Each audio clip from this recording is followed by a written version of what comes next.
Você tem expectativa que pega o seu coração, que toma a sua mente, que desperta o seu interesse, que mexe com você.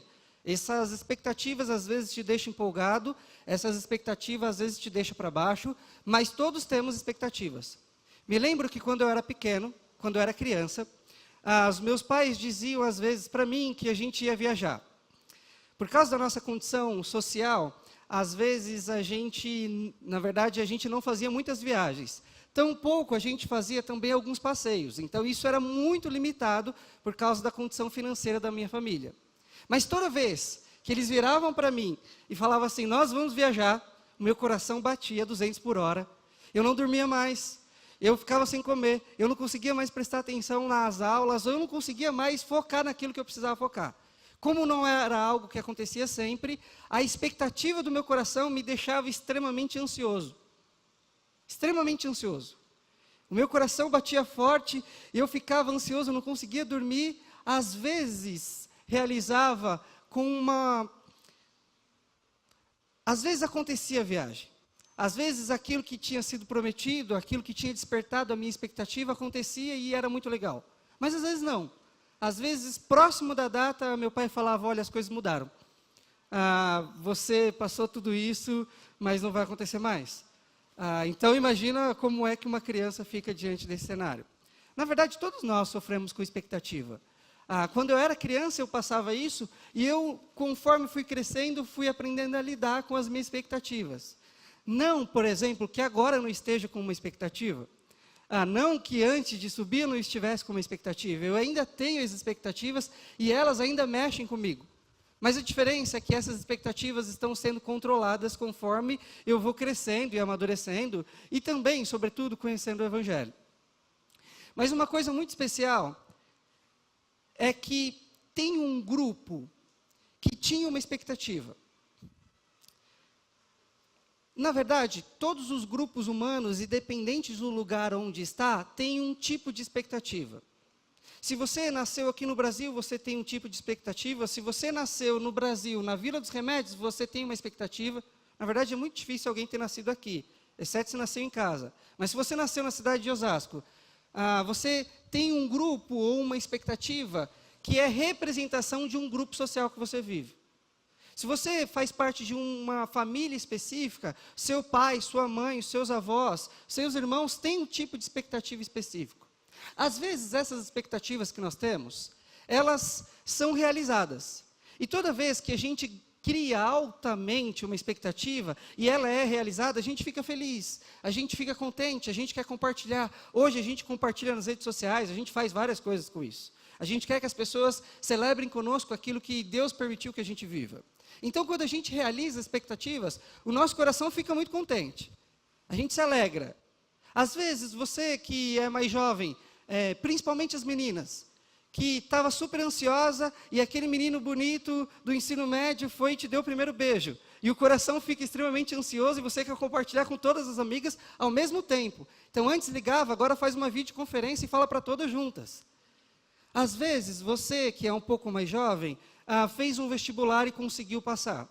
E aí, ao passo que você recebe a notícia que passou no vestibular, você quer compartilhar com as pessoas. A gente faz isso porque a gente quer testemunhar aquela nossa expectativa que foi cumprida. Só que às vezes, e nem sempre, a nossa expectativa é necessariamente realizada, mas a nossa expectativa é frustrada. Então, o vestibular que você tinha prestado não deu certo e você não passou. O trabalho que você queria, a vaga de emprego que você queria, não dá certo e você volta para casa frustrado porque o emprego foi oferecido para outra pessoa. Às vezes você faz um teste de gravidez. 1, 2, 3, 4 e vários. E a sua expectativa do coração vai por água abaixo. Tantos testes e nada deu certo. Estou tentando há muito tempo e não deu certo. E quando as nossas expectativas vai por água abaixo, a gente fica muito triste. A gente fica mais introspectivo, a gente quer mal conversar com as pessoas. A gente quer se trancar no nosso quarto porque as nossas expectativas estão sendo frustradas. Às vezes, a gente tem outro tipo de expectativa, que é uma expectativa que ela é ilusória ou ela é irreal. A gente acha que está tudo bem, a gente tem certeza que o nosso casamento vai bem, a gente tem certeza que os nossos filhos estão bem, a gente tem certeza que o nosso trabalho está tudo bem, e de repente alguma coisa acontece entre relacionamento, alguma coisa acontece no trabalho, alguma coisa acontece com os nossos filhos. E aí, a gente tinha certeza que a nossa expectativa estava correta, mas a gente descobre que a nossa expectativa era ilusória, não era real. A gente lida com expectativa o tempo todo.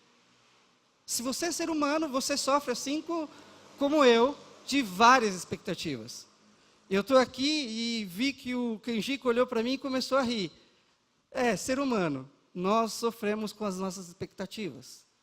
E tem um grupo na Bíblia que tinha uma expectativa, que procurava por alguém, que ouviu durante muito tempo sobre uma pessoa.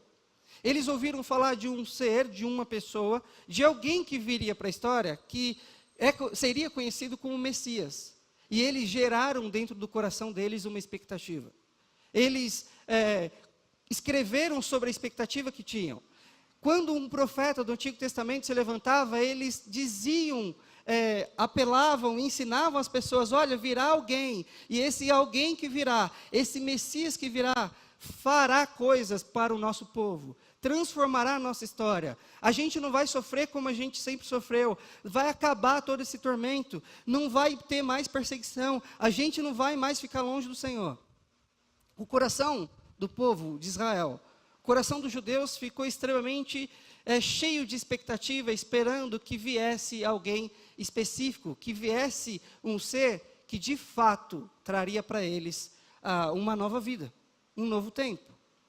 A questão é, esse povo desenvolveu uma característica tal e uma expectativa tal que eles esperavam pelo menos 4 coisas. A primeira, eles esperavam que esse Messias fosse definitivamente dominar a natureza. A expectativa que o povo de Deus tinha um dia virá o Messias, e quando esse Messias vier, ele vai dominar a natureza. Como é que a gente vai reconhecer quando esse Messias chegar? Tantas pessoas se levantavam e falavam, eu sou o Messias, eu sou o Messias, eu sou o Messias. E aí eles olhavam as escrituras, olhavam o que tinha escrito e falavam assim, peraí, está faltando uma coisa aqui. Você não tem o poder em suas mãos, você não domina a natureza. E eles descartavam esse Messias. A segunda expectativa é que eles acreditavam que o Messias iria dominar os poderes do mal. Iria dominar os demônios, iria dominar Satanás. Então, toda vez que um ou outro se levantava, se colocava à frente do grupo e falava, eu sou o Messias. Esse grupo virava e falava assim, peraí, eu não estou vendo sinais miraculosos, eu não estou vendo você dominar os demônios, eu não estou vendo você dominar o mal. Então, descartava-se esse Messias, e esse candidato a Messias era deixado de lado. Tinha mais uma. A terceira é que esse povo tinha uma expectativa que o Messias iria dominar a doença e a morte. Então, o critério para eles encontrarem o Messias é que toda vez que se levantasse alguém, que ao orar, que ao pedir a Deus, que ao conversar com Deus, pessoas fossem curadas, e pessoas voltassem à vida, fossem ressuscitadas, esse seria o sinal do Messias. O coração do povo judeu estava cheio de expectativa. Mas não para aqui. Existia uma expectativa que enchia o coração deles e era o sinal suprassumo para de fato definir que aquele era o Messias. Eles acreditavam que aquela pessoa que fosse o Messias necessariamente iria assumir o trono de Davi e iria reinar sobre Israel. Eles tinham uma expectativa tal que quando viesse esse homem que fosse o Messias, ele iria assumir o trono e a partir de Israel eles iriam governar o mundo. O povo de Israel tinha de fato uma grande promessa de Deus que eles seriam bênção para as nações. Mas o povo acabou desenvolvendo uma expectativa tal no seu coração e na sua mente que eles acreditavam que dentro do povo, a linhagem de Davi, viria alguém que iria assumir o trono e esse trono ia ser bênção para todas as cidades, para todos os lugares, para todos os povos. Só que lembra, se nós temos expectativas, se o nosso coração lida com expectativa, pode ser que essa expectativa seja verdadeira, pode ser que essa expectativa seja fracassada, pode ser que essa expectativa seja ilusória. E a gente precisa se voltar a esse trecho que vocês abriram, para descobrir o que o texto diz para a gente, o que Deus acha sobre o Messias. quem Deus dizia que era o Messias, não quem o povo achava que seria o Messias. Então, agora eu vou pedir que acenda a luz, ao contrário, para a gente ler aqui o Evangelho de Marcos. E o primeiro trecho que eu gostaria que vocês lessem comigo é exatamente esse. Eu convido, inclusive, a vocês hoje a ler 3 passagens comigo. A gente vai ler uma, conversar, ler mais uma, conversar e ler outra. Então, a gente vai ler um pouco mais o texto bíblico durante o culto. Pode passar. Capítulo 4 de Marcos, verso 35. Todos? Vamos. Naquele dia, ao anoitecer, disse eles aos seus discípulos: vamos para o outro lado. Deixando a multidão, eles o levaram no barco assim como estava. Outros barcos também o acompanhavam. Levantou-se um forte vendaval, e as ondas se lançavam sobre o barco, de forma que este estava se enchendo de água. Jesus estava na popa, dormindo, com a cabeça sobre um travesseiro. Os discípulos o acordaram e chamaram: mestre, não te importas que morramos? Ele se levantou, repreendeu o vento e disse ao mar: aquieta-se, acalma-se. O vento se aquietou e fez completa bonança. Então perguntou aos seus discípulos: por que vocês estão com tanto medo? Ainda não têm fé? Eles estavam apavorados e perguntavam uns aos outros: quem é este que até o vento e o mar lhe obedecem? Quem é este que até o mar, o vento, a natureza lhe obedecem? Aquela expectativa que o povo judeu construiu durante séculos, durante centenas de anos, no coração e na mente, a partir do que os profetas haviam falado, a partir do que os mestres haviam falado, eles começam a perceber um homem tal, que tinha tal característica. Esse homem, Jesus, entra num barco com um grupo de judeus, e a primeira coisa que ele fez, a quem, durante uma tempestade, ele estava dormindo. Espera aí, tem alguma coisa errada ou diferente com esse homem? Tem alguma coisa nesse homem que é muito diferente do normal. Uma das coisas que a gente não parou para pensar é que nesse texto, a primeira coisa é que Jesus está dormindo e o barco está enchendo de água. Como é que alguém dorme durante uma tempestade? Exceto aqueles que confiam no Pai. Jesus começa a dar sinais de que ele mesmo era o Messias prometido. Espera aí, se esses homens eram de fato quem dizia que era, homens, pescadores, estavam extremamente acostumados com o mar à noite. Eles estavam muito familiarizados com o mar, com tempestade, com chuva, com vento. Então, aquele dia em especial, o que aconteceu foi fora do normal. Eles estavam atordoados a ponto de incomodar Jesus no seu sono e falar assim: ei, acorda, a gente vai morrer, você não vai fazer nada. Jesus simplesmente levanta e fala: aquieta-se. Vento, para. Mar, fique tranquilo. Para quem pesca aqui sabe que quando para a tempestade, ainda assim o mar fica revolto, ainda assim o mar demora um pouco para se acalmar. Jesus fez o contrário, ele pede para o vento parar e ao mesmo tempo pede para o mar se acalmar. E é exatamente o que acontece. Agora leia comigo, capítulo 5, verso 1.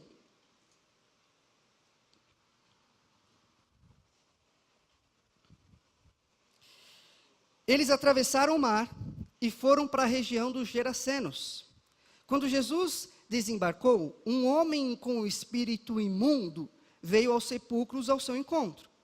Este homem vivia nos sepulcros, e ninguém conseguia prendê-lo, nem mesmo com correntes. Por muitas vezes lhe haviam sido acorrentados pés e mãos, mas ele arrebentava as correntes e quebrava os ferros de seus pés. Ninguém era suficientemente forte para dominá-lo. Noite e dia ele andava gritando e cortando-se com pedras entre os sepulcros e nas colinas. Quando ele viu Jesus de longe, ele correu na direção de Jesus e prostrou-se diante dele e gritou em alta voz: que queres comigo, Jesus, filho do Deus Altíssimo? Rogo-te por Deus que não me atormentes. Pois Jesus lhe tinha dito: saia deste homem, espírito imundo. Então Jesus lhe perguntou: qual é o seu nome? Meu nome é Legião, respondeu ele, porque somos muitos. E implorava Jesus com insistência que não nos mandasse sair daquela região. Uma grande manada de porcos estava pastando numa colina próxima. Os demônios imploraram a Jesus: manda-nos para os porcos, para que entremos neles. Ele lhes deu permissão, e os espíritos imundos saíram e entraram nos porcos. A manada de cerca de 2.000 porcos atirou-se do precipício abaixo, em direção ao mar, e nele se afogou. Verso 14. Os que cuidavam dos porcos fugiram e contaram esses fatos da cidade e nos campos, e o povo foi ver o que havia acontecido. Quando se aproximaram de Jesus, viram ali o homem que fora possesso de legião de demônios, assentado, vestido e perfeito juízo, e ficaram com medo. O que estavam presentes contaram ao povo o que acontecera ao endemoniado, e falaram também sobre os porcos. Então, o povo começou a suplicar que Jesus saísse do território deles. Verso 18, quando Jesus estava entrando no barco, um homem que estivera endemoniado suplicava-lhe que o deixasse ir com ele. Jesus não permitiu, mas disse: vá para casa, para sua família, e anuncie-lhes quanto o Senhor fez por você e como teve misericórdia de você. Então aquele homem se foi e começou a anunciar em Decápolis o quanto Jesus tinha feito por ele. Todos ficavam admirados. Algo impressionante está acontecendo. Mais um. Algo impressionante está acontecendo aqui. Vocês se lembram que a gente leu um trecho anterior e a gente falou que estava de noite, certo? Então, eles passaram o rio ou esse mar à noite. Jesus chega nessa outra cidade à noite. À noite, Jesus se encontra com esse homem que está endemoniado. Mas não só está possesso de Satanás e seus demônios, ou seus demônios, mas está com muitos demônios no seu corpo. A ponto de ter uma força descomunal, uma força que nenhum homem tinha. Ninguém naquela região conseguia segurar esse homem. E todos os dias esse homem fazia algazarra na cidade e tirava a paz de todos que fossem. Quando esse homem observa Jesus, ele corre em sua direção e diz: o que você veio fazer? Não é a sua hora. O que você está fazendo aqui? Pera, não atormente a nós estamos aqui na nossa. O que você quer? A gente está falando então que os demônios que estavam naquele homem reconheceram logo que ele era o Messias. Enquanto os homens estavam com alguma dúvida de que aquele fosse ou não o Messias, inclusive os seus discípulos, que há pouco Jesus falou assim: olha, vocês não têm fé? Ao contrário desses seres humanos que estavam andando com Jesus, os demônios, quando o vê, se prostra falando: o que você está fazendo aqui agora? Jesus dá uma ordem específica, esses demônios saem desse homem, se lançam, jogam os porcos para fora, e alguns judeus que viviam nessa cidade ficam tristes, porque os porcos estavam sendo mortos, ou melhor, cometeram suicídio. Vocês imaginaram essa cena? Eu vi que algumas pessoas riram, mas é isso que eles fizeram. Eles andaram e gritaram e foram para o mar.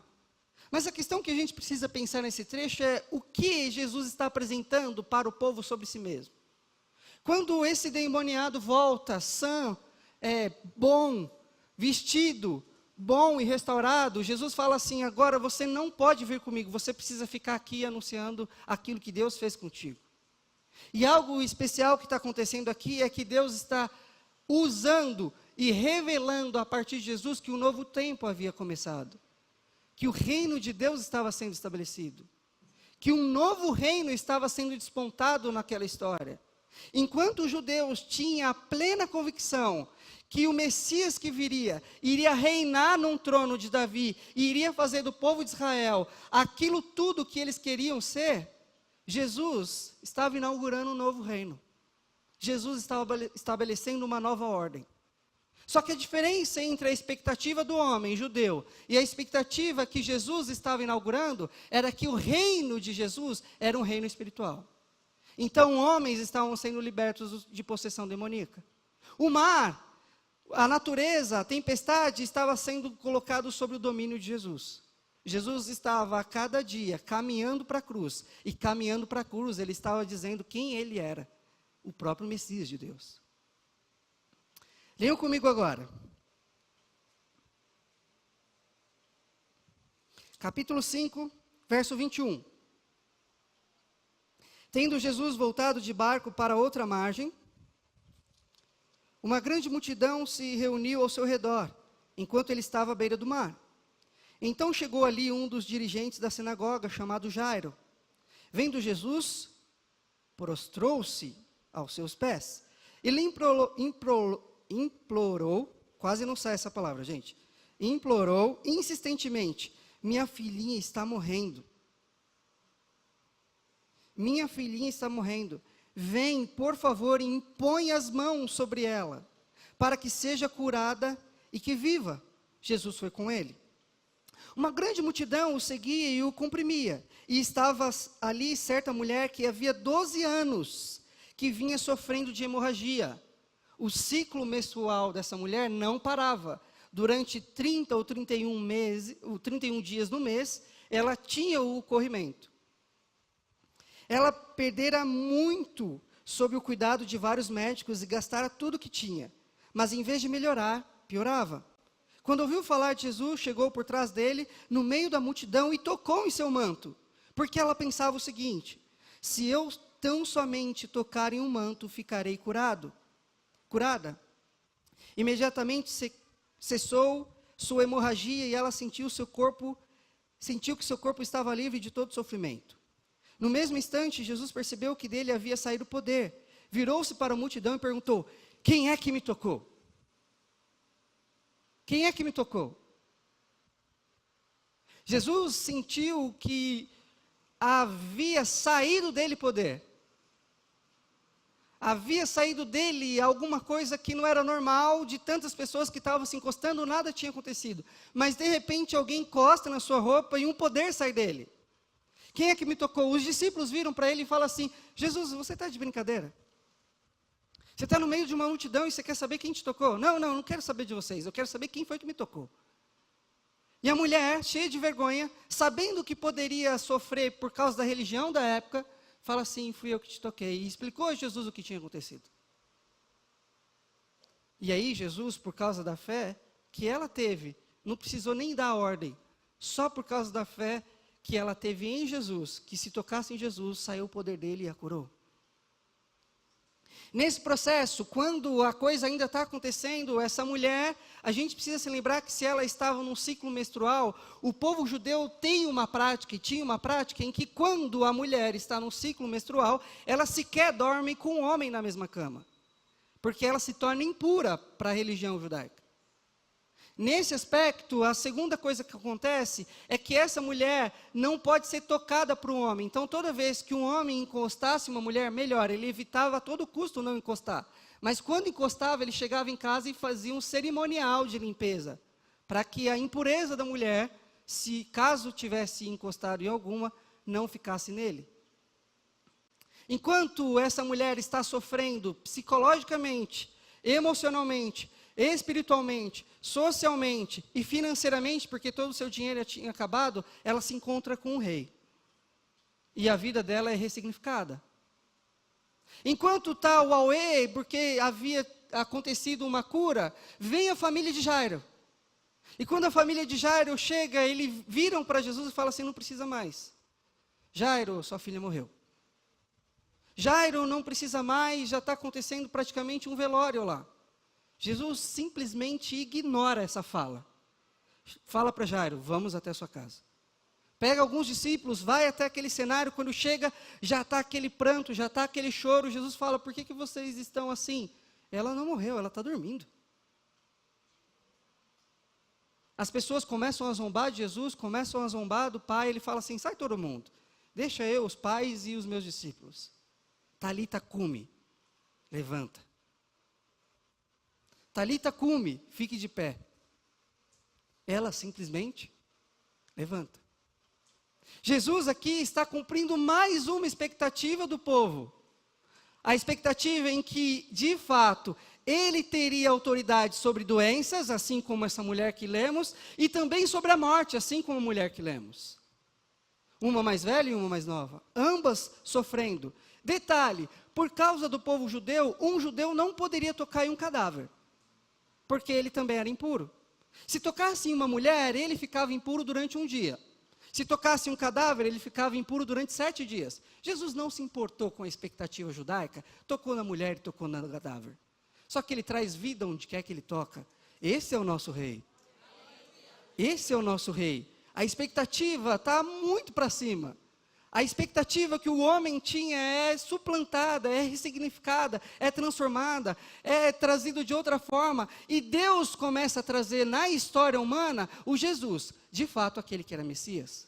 No Antigo Testamento, toda vez que se ungia um rei, um profeta, um sacerdote, a gente chamava isso, ou se chama em hebraico de Machia. Talvez você já tenha ouvido essa palavra em hebraico. Em grego, a palavra é Christos, o Cristo, o ungido de Deus. Essa palavra, então, é um título.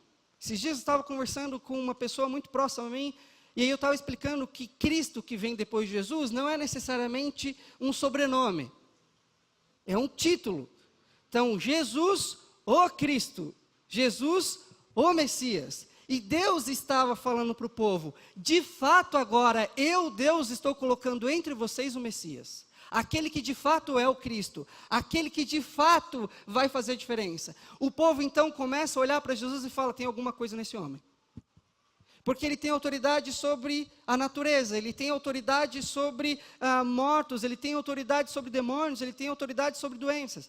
Mas tem uma coisa, que se ele der ok, a gente vai seguir totalmente a Jesus. Jesus, a gente vai fazer você um rei. A gente vai pegar você agora e vai levar a força lá para Jerusalém. Chega um dos discípulos de Jesus, o outro, a mãe, fala assim, Jesus, quando você assumir o trono de Davi, deixa que um fique de um lado, outro fique de outro, e você vai reinar, e a gente vai reinar junto contigo. Jesus fala, vocês não entenderam nada. O meu reino não é desse mundo. O meu reino é outra história. O meu reino, pessoas são transformadas. O meu reino, de fato, traz transformação para pessoas. O meu reino, de fato, liberta quem está cativo. O meu reino traz visão para quem não tem visão. O meu reino traz saúde para quem está doente. O meu reino ressuscita quem está morto. O meu reino é isso. Mas não é isso que você está pensando. Jesus frustra a expectativa deles. O que eles começam a fazer? Vamos limar Jesus. Vamos acabar com Jesus.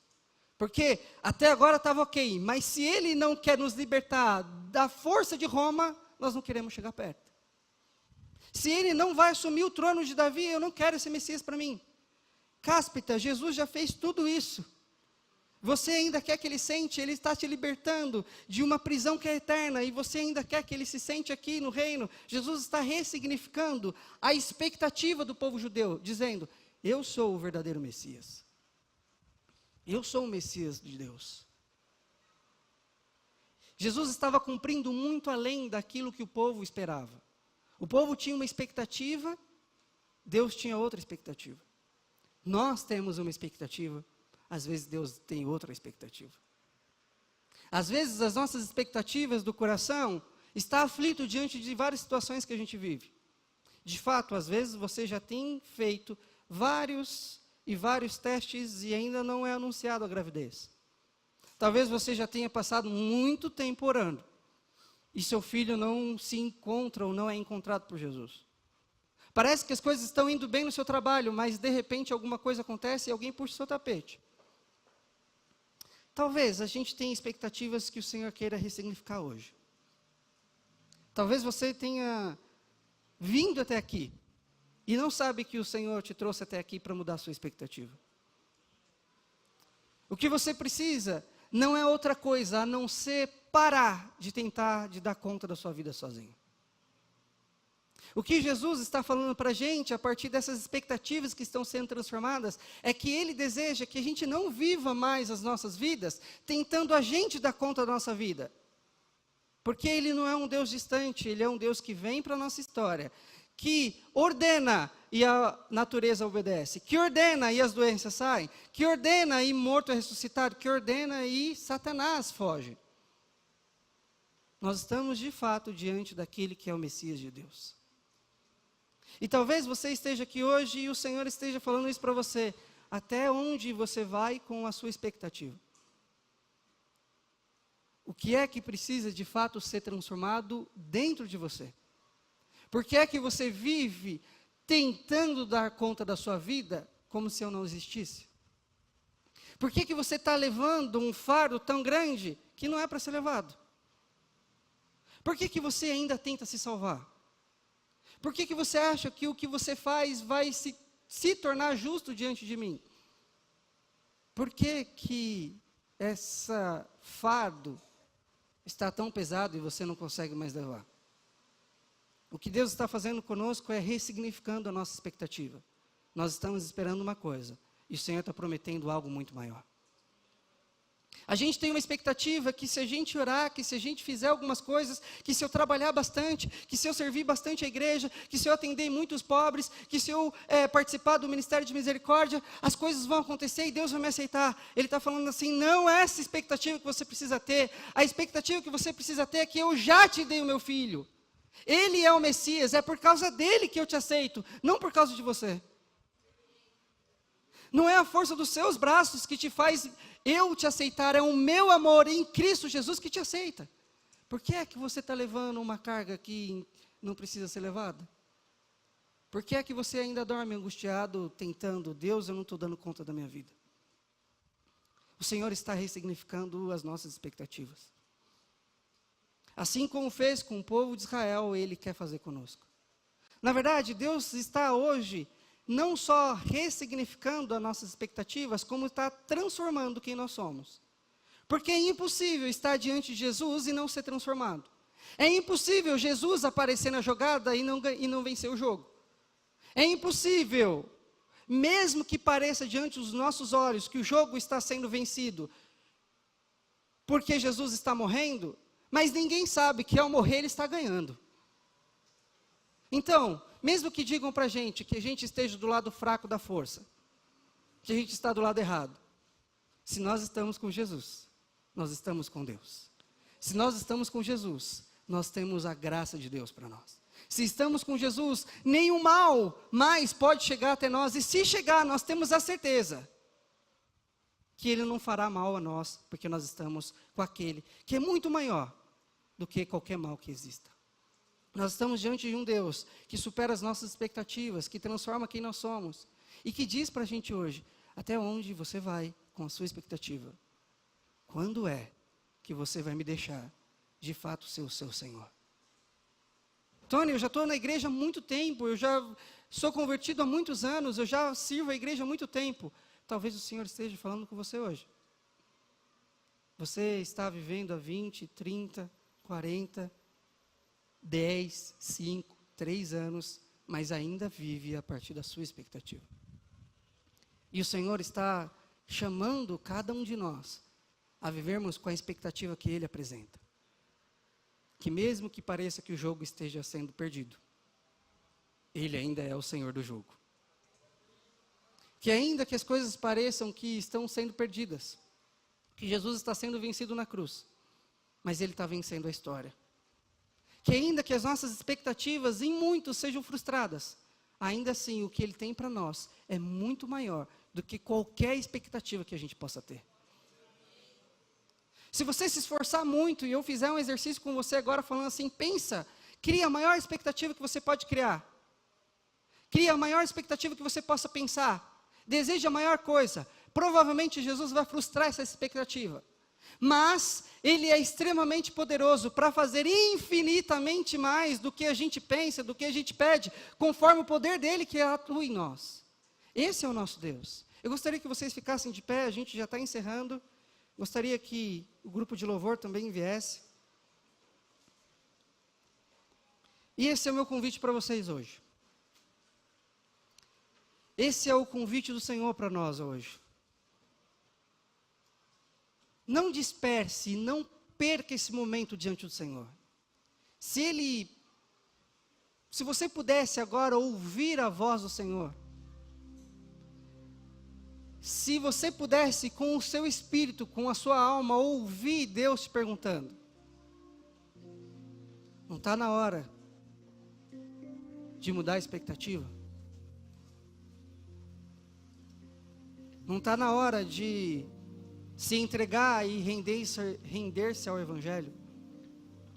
Não está na hora de falar, Deus, eu desisto de dar conta. Eu desisto de tentar sozinho, eu desisto de tentar levar minha conta por a minha vida por conta própria. Deus, eu desisto hoje, eu desisto de dar conta sozinho. Eu não vou conseguir. E assim como o Senhor fez com o povo judeu, mudando e alterando a expectativa deles, faça comigo, Senhor. Feche seus olhos e ore sobre isso. Peça ao Senhor que Ele mude a natureza do seu coração, a rebeldia da sua alma, a incredulidade do teu espírito.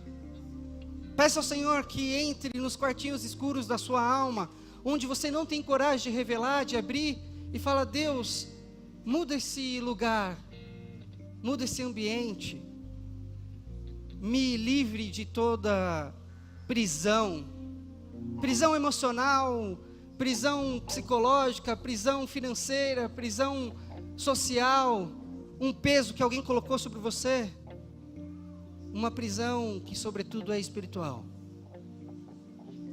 que você tentou até hoje e não deu conta. Eu vou repetir que talvez você ache que esteja aqui por alguma razão, que você achou que alguém te convidou, que você veio porque você quis. Mas se nós estamos falando que Deus é o Deus que envia Jesus para a história, se Deus fez isso com Jesus, você não está aqui porque você quer, é que Ele te trouxe aqui porque Ele é Senhor da história. A gente perdeu de perspectiva que o Senhor é de fato aquele que está sentado no trono. E se Ele está sentado no trono, eu preciso te dizer uma coisa enquanto você ora. É que nós somos, a partir do momento em que nós confessamos a fé em Jesus, nós somos propriedade marcada pelo Espírito Santo, propriedade de Deus. E se de Cristo está de fato sentado nas regiões celestiais, onde toda autoridade espiritual e toda autoridade terrena está sob o lugar onde Ele pisa, se Ele está sob todas as autoridades, isso quer dizer que mesmo que coisas ruins aconteçam conosco hoje, nós sabemos onde passaremos a eternidade. Nós sabemos o que Deus tem reservado para nós. Nós temos a plena convicção que tudo aquilo que foi prometido a Jesus, nós somos cordeiros com Ele. E quando o inimigo, Satanás, homens olham para nós, eles olham em nós e veem a marca do Espírito Santo que colocou em nós, que sabe que nós não somos mais propriedade de quem quer que seja, e que até o poder do maligno é limitado, porque nós somos livres em Jesus, que até o pecado que atormentava a gente, que a gente só sabia pecar, agora nós somos livres do poder do pecado. Nós estamos em Jesus, e Ele reina, e Ele reina. E nesse tempo que você está em uma oração, e talvez nesse tempo você esteja confessando o pecado, você esteja dobrando o seu coração, você esteja falando para Jesus que não dá conta sozinho, eu gostaria de convidá-los a cantar uma música, e nesse tempo você tivesse um tempo com Deus, conversando com Ele sobre aquilo que Ele tem para a sua vida, se de fato a expectativa não precisa ser mudada.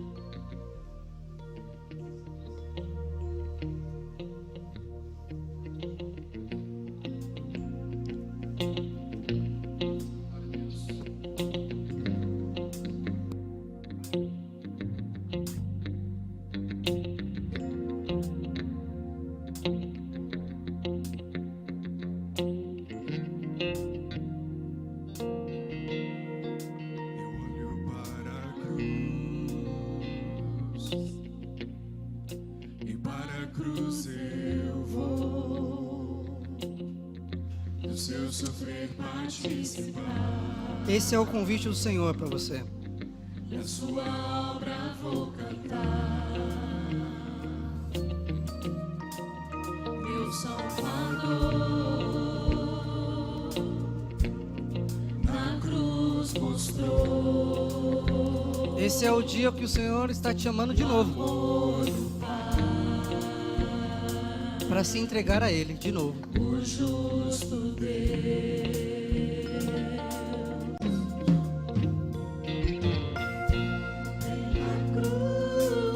Cante de verdade.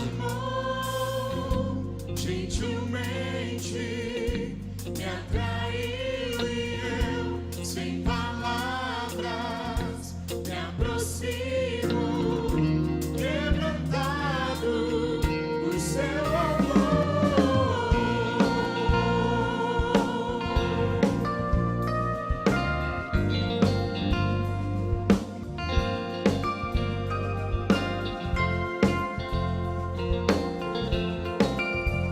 O Senhor está nos chamando para confiar somente nele.